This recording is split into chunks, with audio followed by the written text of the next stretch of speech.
جوانوں، میرے رب کی رحمت تمہارا بڑھ چڑھ کے انتظار کر رہی ہے، وہ تو آوازیں لگا رہی ہے، اور کوئی ہے میری چوکھٹ پہ آنے والا جو آ کے مجھ سے اپنے گناہوں کی بخشش طلب کرے اور میں اس کو بخش دوں، اور تمہاری آنکھوں سے نکلا ایک آنسو زمین پہ بعد میں جائے گا، اللہ تمہاری بخشش پہلے ہی فرما دے۔ آؤ میں تمہیں اس بدکار عورت کی کہانی نہ سناؤں جو گنہگار تھی، بدکار تھی، سیاہکار تھی۔ حضرت حسن بصری فرماتے ہیں کہ وہ بہت ہی خوبصورت عورت تھی، بہت ہی حسن کی ملکہ تھی، اور اس کی بدکاری بھی انتہا کو پہنچ چکی تھی۔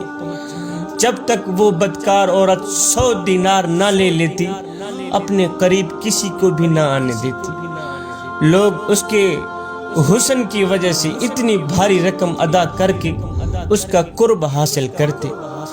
حضرت حسن بصری فرماتے ہیں ایک مرتبہ ایک عبادت گزار شخص کہیں جا رہا تھا تو یہ بدکار حسن کی ملکہ عورت اپنے چبارے کے اوپر چڑھی ہوئی تھی۔ اس عبادت گزار شخص کی نظر اس بدکار عورت پر پڑی۔ عبادت گزار شخص اس بدکار عورت کا حسن و جمال دیکھ کر فدا ہو گیا، قربان ہو گیا، دل میں محبت پیدا ہونے لگی۔ اتنی حسین و جمیل عورت کو دیکھ کر وہ عبادت گزار شخص اس کے عشق میں مبتلا ہو گیا۔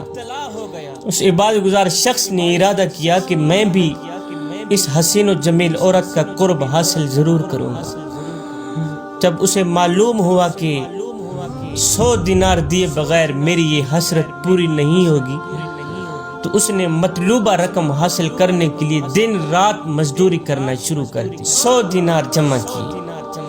جب 100 دینار جمع ہو گئے تو اس عبادت گزار شخص نے کیا کیا، اس بدکار عورت کے پاس پہنچا اور کہا، اے حسن و جمال کے پیکر، میں نے مزدوری کر کے 100 دینار اکٹھے کیے ہیں، وہ لے کر تیرے پاس آیا ہوں، لہٰذا اپنی خواہش پوری کرنا چاہتا ہوں۔ یہ سن کر اس فاحشہ عورت نے، حسن کی ملکہ نے کہا، اندر آ جاؤ۔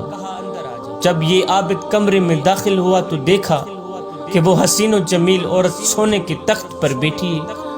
اس نے عبادت گزار شخص سے کہا کہ میرے قریب آؤ، میں حاضر ہوں۔ وہ عبادت گزار شخص بے تاب ہو کر اس کی طرف بڑھا اور اس کے قریب تخت پر جا بیٹھا۔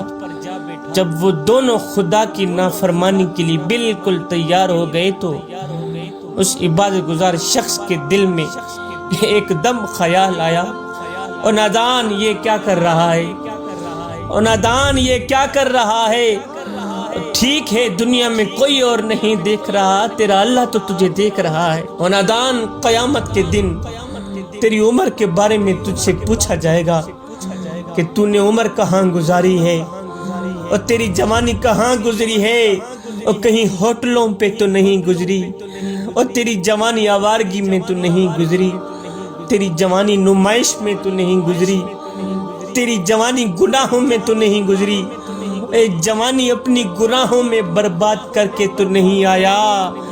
اے قیامت کے دن جب یہ پوچھا جائے گا تو پھر تو اللہ کو کیا جواب دے گا؟ اگر جواب نہ ہوا تو پھر کیا جواب دے گا؟ یہ سوچتے ہوئے یہ خیال آنا ہی تھا کہ اس عبادت گزار شخص کے جسم پر ایک کپ کپی سی طاری ہو گئی۔ اس کے گناہ کی خواہش ختم ہو گئی۔ اسے اپنے اس فعل بد کے ارادے پر بڑی ہی شرمندگی ہوئی۔ اس نے عورت سے کہا، مائی مجھے جانے دو، مجھے اس رب سے ڈر لگ رہا ہے جو اس وقت مجھے بھی دیکھ رہا ہے اور تجھے بھی دیکھ رہا ہے۔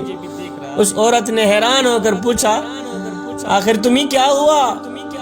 تم تو کہہ رہے تھے کہ میرا قرب حاصل کرنے کے لیے تم نے بہت جتن کیے، اب جب کہ تم میرے قرب میں ہو اور میں نے اپنے آپ کو تمہارے حوالے کر دیا ہے تو اب تم مجھ سے دور کیوں بھاگ رہے ہو؟ آخر کیا چیز تمہیں میرے قریب آنے سے منع کر رہی ہے؟ یہ سن کر اس عبادت گزار شخص نے کہا، مجھے میرے اللہ سے ڈر لگ رہا ہے، قیامت کا دن ہوگا، مجھے میری جوانی کے بارے میں پوچھا جائے گا کہ کہیں تو نے جوانی